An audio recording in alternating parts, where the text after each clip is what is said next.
আসসালামু আলাইকুম বন্ধুরা, দেখেন আমার বাসার থেকে পানি কত কাছে। এই যে দেখেন কোষা দিয়া আসতেছে ওরা।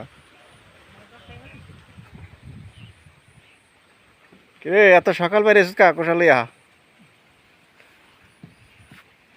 মাছ মাছ ধরতে? এই যে দেখেন একটা শাখা আছে, এটা আমি মিনি পদ্মা সেতু মনে করি, যেহেতু আমার বাড়ির সামনে এটা দিয়ে আমাকে যেতে হয়। রাস্তাটা একটু দুর্বল, একটু দুর্বল হলেও পানিতে ডোবে না, এক দুই হাত খালি আছে এখনো রাস্তাটা। এই যে দেখেন রাস্তার পরিবেশটা।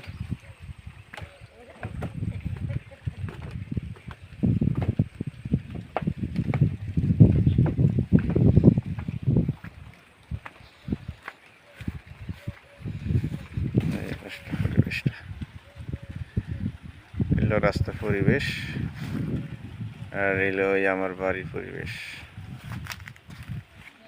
এই দেখেন আমার বাড়িটা, আমি একটা বাগান করছি, ছোট ছোট একটা বাগান করছি।